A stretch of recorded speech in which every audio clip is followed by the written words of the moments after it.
Thank you, Mr. Speaker. Mr. Speaker, I'm sure members across the House will wish to join me in marking Holocaust Memorial Day this Sunday. It is an opportunity for us to remember all those who suffered in the Holocaust and in subsequent genocides around the world. And it is a reminder that we must all challenge and condemn prejudice and hatred wherever it is found. Mr. Speaker, this morning I had meetings with ministerial colleagues and others. In addition to my duties in this House, I shall have further such meetings later today. Stephen Kerr. Thank you, Mr. Speaker. May I associate myself with the comments the Prime Minister just made in relation to Holocaust Memorial Day.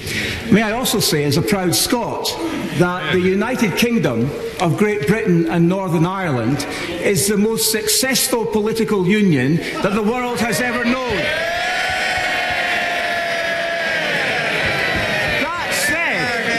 That said, does the Prime Minister agree with me that when Nicola Sturgeon demands a second independence referendum, only 4 years after we had the last one, that the UK government should side with the majority of the people of Scotland and firmly tell her no?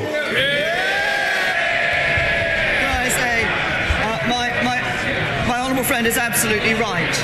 As he points out, Scotland held a referendum in 2014. It was legal, it was fair, it was decisive, and the people clearly voted for Scotland to remain part of the United Kingdom. But more than that, at the last general election, the people of Scotland again sent a very clear message that they do not want a second divisive referendum.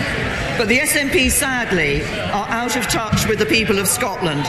They haven't yet heard that message. The last thing we want is a second independence referendum. The United Kingdom should be pulling together, not being driven apart. Jeremy Corbyn. Thank you, Mr. Speaker. Sunday is Holocaust Memorial Day, a time for us all to reflect on the horrors of genocide and to recommit to never again to allow the poison of anti-Semitism and racism to disfigure our society in any way. And the Prime Minister was also right to acknowledge the other genocides that have happened since the Second World War. It's up to us to try to prevent such horrors ever happening again anywhere in the world. Mr. Speaker, after the overwhelming defeat of her deal, the Prime Minister says she wants solutions to the Brexit crisis that command sufficient support in the House. The Chancellor and the Business Secretary agree, and I quote, there is a large majority in the Commons opposed to no deal. So will the Prime Minister listen to her own Cabinet members and take no deal off the table? What I, members of the Cabinet and the whole government are doing is working to ensure that we leave the European Union with a deal. And that is the way to avoid no deal, to leave the European Union with a deal. But I say to the right honourable gentleman that what I have been wanting to do and have been doing with members across this House is sit down and talk about how we can secure support in this House for a deal. The right honourable gentleman has been willing to sit down with Hamas, Hezbollah and the IRA without preconditions, yet he won't meet me to talk about Brexit.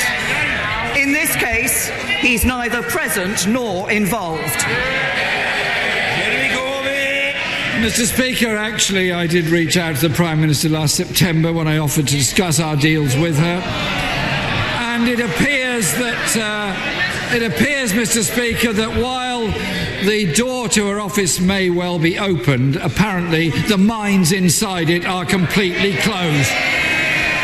She has shown no flexibility whatsoever in taking no deal off the table. The Chancellor reassured business that amendments would be put down that would have the effect of removing the threat of no deal, which is binding and effective. Given that those amendments are now tabled, will the Prime Minister confirm that if passed, they would rule out no deal? The right honourable gentleman, what we have seen is amendments seeking to engineer a situation where Article 50 is extended. Now that does not solve the issue. There will always be a point of decision, and the decision remains the same. No deal, a deal, or no Brexit. I'm delivering on Brexit. I want to do it with a deal. Why won't he come and meet me and talk about it? The only consistency in her strategy seems to be running down the clock on this by threatening no deal as an alternative to her dead deal. The CBI, Mr. Speaker, says the projected impact of no deal on the UK economy would be devastating. Leaving with no deal would be a hammer blow to manufacturing industry in this country, costing jobs and damaging living standards. Last week, the Justice Secretary was asked if he ruled out a customs union. He said, "I don't think we can." However, the same day, the Leader of the House said that we cannot be in a customs union. Can the Prime Minister be clear? Does her government rule out a customs union with the European Union? The right honourable gentleman talks about a customs union, and I note that he's put an amendment down which refers to, the Labour Party used to refer to a comprehensive customs union, then it was a new customs union, now it's a permanent customs union. But the question,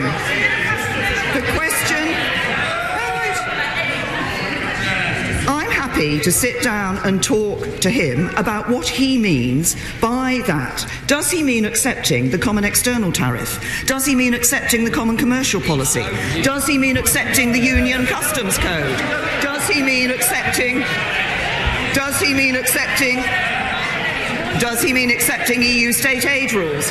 If he won't talk about it, there's only one conclusion. He hasn't got a clue. Mr. Speaker, my question was, does the Prime Minister rule in or rule out a customs union? It's not complicated. She could have said yes, she could have said no. Mr. Speaker, it's a key part of what Labour is putting forward, and it's backed by the TUC, representing millions of workers, by the CBI, representing thousands of businesses. It's backed by the First Ministers of Wales and Scotland, and indeed by many members of her own party, including apparently her own Chief of Staff. So can the Prime Minister explain why is she ruling out a customs union as a solution to the crisis? She could, for once, actually answer the question. I can try to help the right honourable gentleman here, because I think when many people talk about a customs union, what they want to ensure is that businesses can export to the EU without facing tariffs, quotas or rules of origin checks. Now, I agree, and the deal we negotiated delivers just that. But it also allows us to have an independent trade policy and do our own trade deals with the rest of the world. The benefits of a customs union and the benefits of our own trade policy. Mr. Speaker, the International Trade Secretary promised 40 trade agreements the second after Brexit. And this morning he couldn't name a single one. His own business minister said he was not impressed by sham trade agreements and not prepared to sell business down the river for other people's political dogma. So why is the Prime Minister prepared to sell people's jobs and living standards down the river rather than negotiate a customs union that would be part of a sensible deal for the future? The deal that we negotiated did protect jobs, and it was rejected by this House. There are some specific issues. There are some specific issues that members across this House have raised in relation to that deal, and we work on those. We've already responded on a number of issues, on parliamentary involvement, on workers' rights, on citizens' rights, as a result of the conversations that we've had with members of this House. But what we want to ensure is that we get a deal that does protect jobs. But the right honourable gentleman is doing exactly what he always does. He just stands up, uses these phrases, and the honest answer is I don't think he knows what those phrases mean and what the implications of those phrases are. We will be protecting jobs in the UK with a good trade relationship with the European Union and enhancing and increasing jobs in the UK. And by the way, I see the right honourable gentleman hasn't referred to the employment figures this week, where we see employment up in this country as a result of this government. Mr. Speaker, what the Prime Minister clearly didn't have time to mention was the rising levels of in-work poverty, personal debt, and the problems people face in surviving at work. Mr. Speaker, the door of office might be open, but the minds are closed, and the Prime Minister is clearly not listening. Mr. Speaker. Order. People making an extraordinary noise from a sedentary position haven't got the slightest prospect of being called to ask a question unless on the paper, if they realise that and recognise their own folly. Jeremy Corbyn. Mr. Speaker, across the country, people are worried about public services, their living standards and rising levels of personal debt. While a third of her government are at the Billionaires' Jamboree in Davos, she says she's listening, but rules out changes on the two issues where there might be a majority: against no deal and for a customs union, part of Labour's sensible Brexit alternative.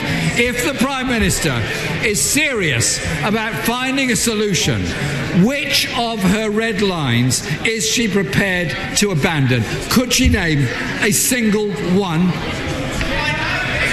Can I say to the right honourable gentleman, he makes claims about mines being closed, he asks about red lines. Why doesn't he just come and talk about it? And he talks about people up and down this country. He talks about people up and down this country and what they're seeing. Well, let me tell him what we've just seen this week. Borrowing this year at its lowest level for 16 years.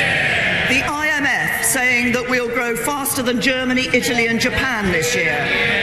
UN figures showing foreign direct investment in the UK up last year. Employment rate up, number of people in work up, wages up. And the biggest threat to all of that would be a Labour government.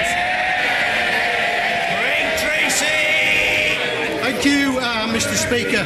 North Warwickshire and Bedworth voted overwhelmingly to leave the EU in 2016, and from the many conversations I've had with constituents since then, if they were asked again, I'm in absolutely no doubt they would vote the same way again. So does the Prime Minister agree with me that there's no credibility at all for a second referendum, and actually what our constituents want to see is this Parliament doing what it promised it would by honouring the referendum result, which, as the benches opposite seem to have forgotten, was to leave the EU. My honourable friend is absolutely right. And not just he and I and all members of the Conservative Party here in this House, but members of the Labour Party in this House stood on a manifesto to respect the result of the referendum and to leave the European Union. I've set out on a number of occasions my concern about returning to the British people in a second referendum. I think people gave that clear message. We asked them to make the choice, they made the choice, and we should deliver on it. Ian Blackford. Thank you, Mr. Speaker. Can I join with the Prime Minister in marking Holocaust Memorial Day? It is important that we reflect on the inhumanity of man to man that took place both at that time and, of course, subsequently, most recently with the Rohingya people. More has to be done to eradicate the risk that peoples throughout the world suffer from genocide. Well said, Ian. Mr. Speaker, last November the government published an economic analysis of Brexit. It looked at 4 scenarios, but it didn't include the Prime Minister's deal. Can I ask the Prime Minister, has she done an economic analysis of her deal? If the right honourable gentleman obviously looked carefully at the economic analysis, and he will have seen that in that economic analysis we did look at the impact of different issues in relation to the trade relation and set that out very clearly. And what it made absolutely clear was that the deal, the proposal that the government had put on the table was the one that was best in terms of delivering on the referendum and ensuring that we were maintaining people's jobs and enhancing the economy. Ian Blackford. I can only take it from that answer, Mr. Speaker, that there is no analysis on the government's plan. And when we reflect on the paper that came out last November, Brexit will lead to a loss of up to 9% of GDP throughout the United Kingdom, costing jobs. Mr. Speaker, it is the height of irresponsibility for the Prime Minister to bring a deal to this Parliament, and we haven't seen the economic impact. People up and down the United Kingdom are going to lose their jobs, are going to lose economic opportunity because of the ideology of this government. It is important that this House stands up and reflects on this and reflects on the economic security of our citizens. We have to be honest with people. We need to go back to the people and have a people's vote and let them determine what they want to do. We have been reflecting on the economic security of our citizens across the whole of the United Kingdom, and that is why we put forward proposals, the proposals that we did as a government last summer. It is why you see in the proposals in the deal that we negotiated with the European Union in the political declaration that ambitious trade deal for the future. But if the right honourable gentleman wants to reflect on the interests of citizens and the interests of the citizens of Scotland, he should reflect on the fact that being part of the United Kingdom is worth, and it's no good. The right honourable gentleman says he wants to know the figures and the economic analysis, and it's no good in them dismissing the figures and the economic analysis, but show that being part of the United Kingdom is worth £10 billion in additional public spending, worth nearly £1,900 for every single person in Scotland. If he's interested in economics, stay in the United Kingdom and stop your policy of independence. Mr. Speaker, I can tell the Prime Minister that the people of Romford remain rock solid for leaving the European Union on the 29th of March. They don't want an extension of Article 50. They don't want another referendum. They want out. Yes. Deal or no deal. Will the Prime Minister assure the House that she will deliver on the biggest vote of the British people in history, come what may? Can I say to my honourable friend, he's absolutely right, that what we see is, in relation to this date, is actually, this is not just an arbitrary date.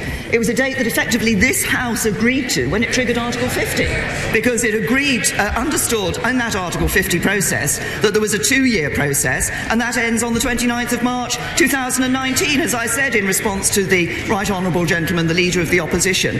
Extending Article 50, I don't believe, resolves any issues, because at some point, members of this House have to decide whether they want to have a no-deal situation, agree a deal, or have no Brexit. Andrew Hendry. My constituent, Dennis Omondi, is a British citizen. He has uncontested custody of his young daughter Anne, who is in Kenya. Despite visiting her as often as he can, she has been denied a visa because the Home Office claim he hasn't spent enough time with her. The problem is, Prime Minister, Dennis is a serving soldier in the British Army. He's stationed at Fort George and has served tours in Afghanistan, Iraq and Cyprus at the behest of the UK government. Does the Prime Minister believe this situation is fair? And will she look into how to reunite this loyal soldier and loving father with his daughter? Can I first of all thank Dennis for his commitment to the serving in our armed forces. All our armed forces do an incredibly important and brave job for us.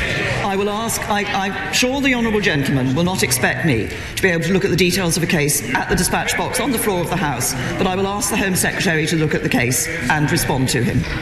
Bone. Thank you very much, Mr. Speaker.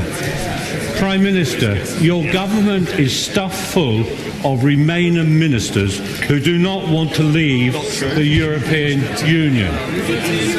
Would you replace them with colleagues from these benches who actually believe in upholding the decision of the British people to leave the European Union on the 29th of March?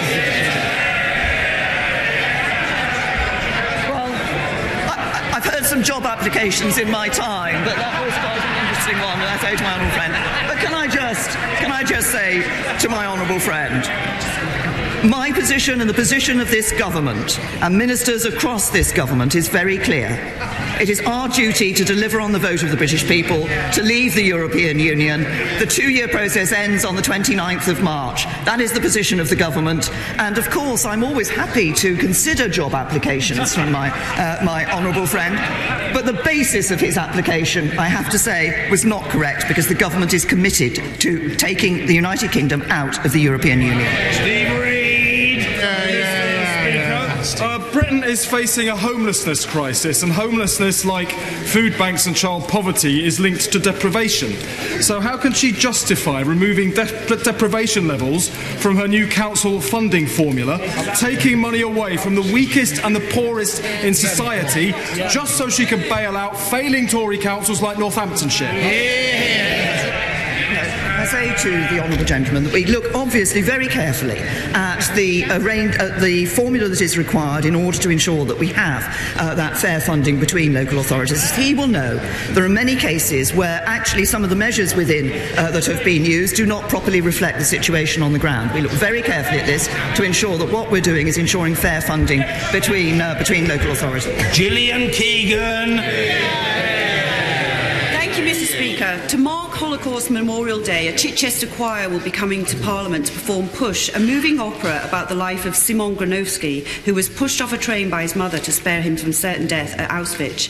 His mother and sister died, but Szymon will be here to share his story, which shows us the best and worst of humanity, and at a time when anti-Semitism is rising across Europe and here in our communities. Would the Prime Minister agree it is vital that we learn the lessons of history to eradicate anti-Semitism, and if possible, join us at the performance in Speaker's House next Monday? Well, can I thank my honourable friend for raising this important issue and highlighting that case, which I think shows the horrors that so many people went through during the Holocaust. Can I say to her that we obviously welcome the Chichester Choir to Parliament, performing Push, as she says in the House today, and I'd like to commend them for their work in keeping alive this remarkable story of Szymon Gronowski. But, as I've just indicated, his story reminds us of the millions who were killed in the concentration camps, the absolute horror of the Holocaust. As I said, we should all remember that, and remember genocides that have sadly occurred since, and condemn hatred and prejudice in all its forms, including anti-Semitism wherever it's found. And there's no place for racial hatred in our society. I apologise because I suspect I may not be able to attend the performance that my honourable friend has referred to, but I hope she will pass on my thanks to the choir for coming here and for the work that they're doing. Sarah Jones. The Prime Minister promised after the Grenfell Tower fire that she would do whatever it takes to keep our people safe. Today, 19 months on, the vast majority, 85% of the hundreds of blocks draped in exactly the same highly flammable cladding are still covered. The Shergard fire in Croydon shows that Grenfell is just the tip of the iceberg. Thousands of council and private buildings across the country don't have sprinklers, despite the fire services saying they are essential. Mr. Speaker, the government doesn't even collect data on the number of fires in tower blocks. As the Prime Minister wastes billions on her no-deal gamble, there is a stench of complacency about these things that matter too. Mr. Speaker, when will the Prime Minister be able to tell this country that she has honoured her promise? Can I say to the honourable lady that obviously making sure that people are safe and feel safe is a very important for all of us, that they are able to feel and be safe in their homes. And I understand residents' concerns over this issue of cladding. We fully expect building owners in the private sector to take action and make sure that appropriate safety measures are in place.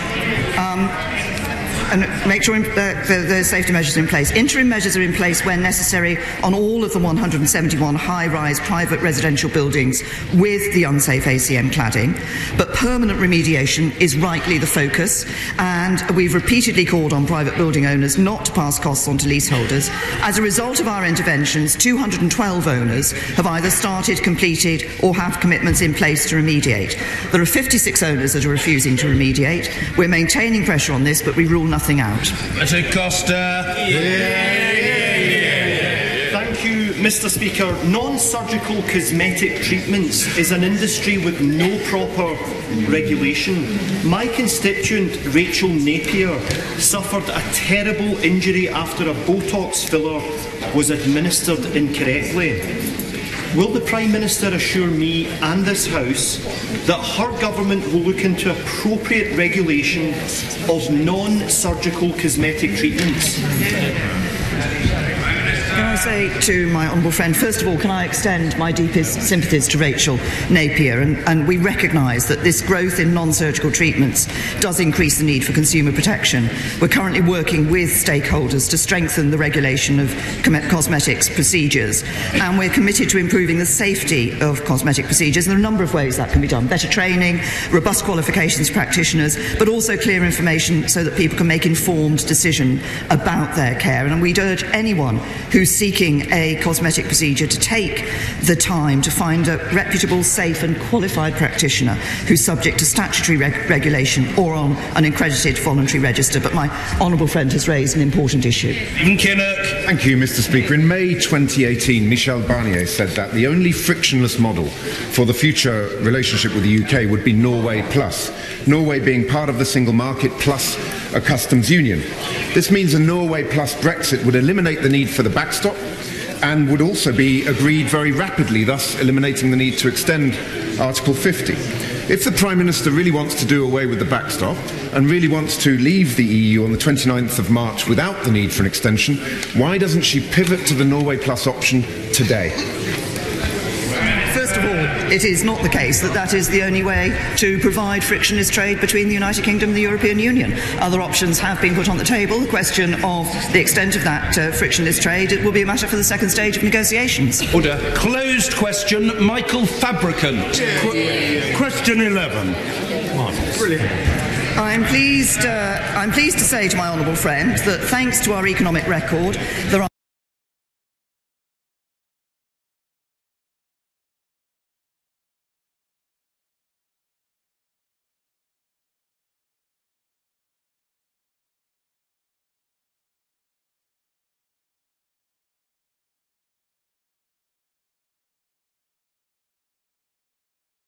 £130 million as part of the Greater Birmingham and Solihull Local Enterprise Partnership. Michael Fabricant. As ever, that's great news for the West Midlands. And it shows our firm economic policy. But now, will my right honourable friend welcome the new Birmingham Airport Master Plan, which addresses its growth in services for businessmen and holiday makers for the West Midlands? And will she commit the government to work with the airport to help it expand its long-haul route network, which is so important for businesses of Lichfield and our holiday makers and beyond? Certainly we are supporting airports beyond Heathrow, such as Birmingham, to make the best use of their existing runways. I'm happy to welcome Birmingham's decision to publish this master plan, because I understand, as my honourable friend has referred to, that it does aim to attract new long-haul routes, in addition to the routes that it already runs. But we're also committed to improving access to Birmingham Airport, and of course, for example, by 2026, the airport will be served by HS2, significantly reducing journey times to London and dramatically increasing the catchment area of the airport. Thank you, Mr. Speaker. Prime Minister, even though Brexit is turning out to be very different from what voters were promised by the Leave campaign, are you now effectively saying to voters, in opposing a people's vote, that they had their say 3 years ago and must just put up and shut up? I think to say to the Right Honourable Lady that what we are saying is that this House overwhelmingly voted to to have the referendum in 2016 and for people to be asked their choice as to whether to leave or to stay in the European Union. I think when people voted to leave the European Union in 2016, there will have been a variety of reasons people voted that way. I think for many, they wanted an end to free movement. That's what we'll be delivering. I think for many, it was about sovereignty. That's why ending the jurisdiction of the European Court is important. An independent trade policy is part of that. That is what the government is delivering. We're delivering on the vote that took place and ensuring we do it in a way that protects jobs and gives people certainty for the future. Rachel McLean. Thank you, Mr. Speaker. 10 years ago, I had a cervical smear test that picked up some abnormalities which, if they'd been left untreated, could have developed into something much more serious. But unfortunately, Mr. Speaker, cervical screening is at a 21-year low, and over a quarter of women don't take up this life-saving test. So will the Prime Minister please join with me? We all know it's a bit uncomfortable and it can be embarrassing for some women, but will she please urge all women up and down the country to take up this life-saving test? Can I say to my honourable friend, I think her experience shows exactly why it is so important for women to take up this test, and we do need more to encourage women to undertake their cervical screening test. Public Health England will be launching a national campaign shortly to highlight the risks of cervical cancer and encourage women to attend their screening appointments. But I just say this because I know. I, as a Prime Minister, can stand here and say this. I know what it's like to go through a cervical smear test. It is not comfortable. Sometimes for some it will be embarrassing. Sometimes it's painful. But those few minutes can save lives. So I would encourage all women to take up their smear tests. John Mann. Speaker, on the Monday before Christmas, my constituent Nathan Garrett, aged 18, was referred by his GP for emergency mental health support. On the Tuesday, he was helping others, delivering my Christmas cards as he delivered many leaflets in elections over the years. And later he asked the crisis team for emergency help, and none was forthcoming. On the Wednesday, Nathan went missing. And on the Thursday, I learnt at the volunteers event that we have every Christmas, and I was expecting to see him, that it all got too much for him and he'd taken his life. Nathan Garrett was a brilliant, engaging, kind young man. He was a county athletic champion. He was a talented, brilliant musician. He was incredibly popular. His parents and his grandmother are here today. Would the Prime Minister agree with me that when a teenager needs emergency mental health support, that support should be available within 24 hours? And would she ask her appropriate minister to meet with me and Nathan's family in order that we can push that forward today? First of all, can I say to the honourable gentleman that I'm sure that all members of the House will join me in sending our deepest condolences to Nathan's family and friends and all those who knew him. It sounds from what the honourable gentleman said that he was an incredible young man. Every life lost is a tragedy. The incidents that we see of suicide are deeply concerning, and that's why we're taking action in relation to suicide prevention. The honourable gentleman's also raised the issue of mental health provision, and we recognise the importance of increasing the provision for people who are suffering from mental health problems, and I'm very happy to ensure that the honourable gentleman can meet the appropriate minister to discuss this. Lucy Allen. Thank you, Mr. Speaker. Almost a year ago, the authorities in Telford agreed to commission an inquiry into child sexual exploitation in our town. This came after a lengthy campaign by victims and their families seeking justice and answers. The promised inquiry has not happened. There is no chairperson, there is no start date, it hasn't happened. Does my right honourable friend agree with me that the failure to hold the promised inquiry lets down victims, survivors and our community? And will she join with me in urging the Telford authorities not to sweep this under the carpet, but to deliver on their promises and to start this inquiry now? Yes. Well, can I say to my honourable friend that she's raised a very important issue, and these crimes were utterly appalling. That's why we have given highest priority to tackling child sexual abuse and exploitation, and it is very concerning that, as my honourable friend has said, that this inquiry has taken so long to start, having been announced, as she said, in the spring of last year. It's in the interests of victims and survivors that the inquiry is set up and running as soon as possible. That's what people deserve, to be able to see that inquiry taking place, and I will ensure that a minister from the Home Office meets with my honourable friend to discuss this further. Stuart Hosey. Last October at PMQs, I asked the Prime Minister about my constituent Hassan Mirza and his 10-year struggle simply to renew his passport. I wrote to the Prime Minister and received a holding response 2 months ago. Since then, his uncle has passed away and he could not attend the funeral. His wife is ill, but he cannot visit her or his children. This is unacceptable. So when will the Prime Minister finally give me a detailed answer, and when will she get a grip of the failings in the Home Office? I say to the honourable gentleman, I can only apologise to him that he has not had a detailed answer from me before now. I'm sure he gets that, but more than that, my right honourable friend, the Home Secretary, is happy to meet him and discuss the case. Jack Lepresti. Thank you, Mr. Speaker. Will my right honourable friend join me in paying tribute to my constituent Bob Woodward, who sadly died on Sunday?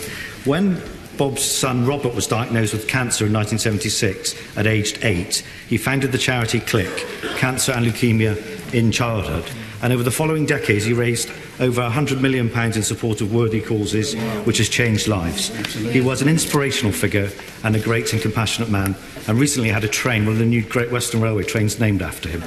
Will my honourable friend also join me in paying our condolences and our sympathies with his friends and family? Yes, I certainly am happy to join my honourable friend in expressing our sympathies and condolences to Bob Woodward's friends and family, but also in paying tribute to Bob. As my honourable friend has pointed out, he, after tragically losing his son to cancer, he dedicated his life to young cancer patients and their families, and was able to use his success as a property developer in providing residences where families of young cancer patients could live while their child was receiving treatment.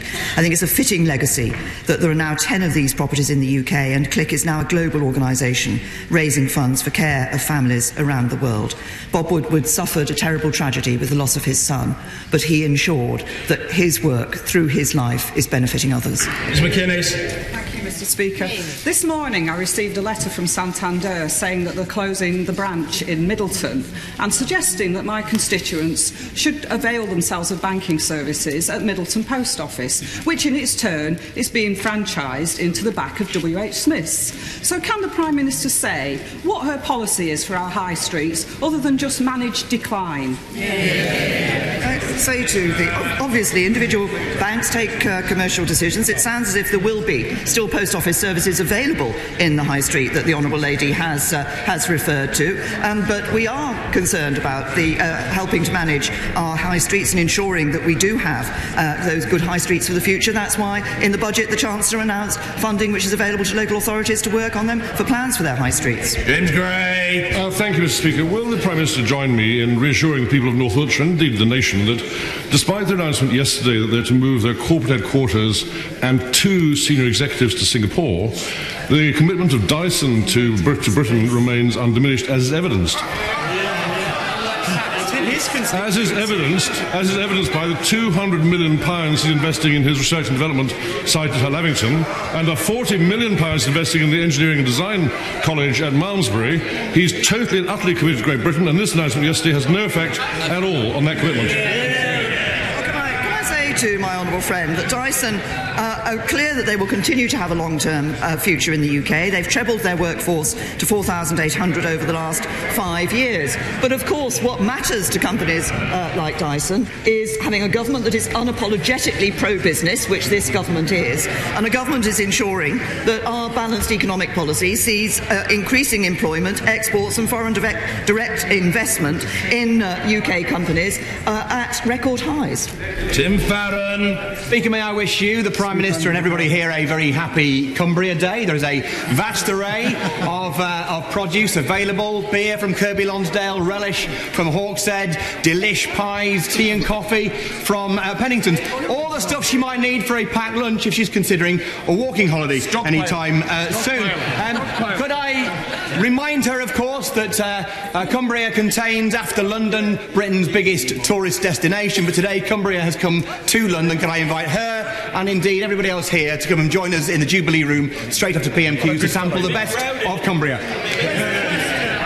There's a sort of one-man tourist board. We're grateful to him. The Prime Minister.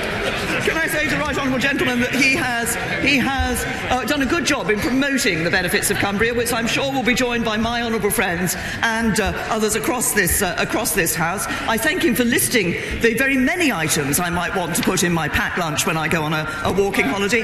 But I'm afraid I'm bound to say to the right honourable gentleman that while I recognise that Cumbria has good produce, Berkshire has good produce too.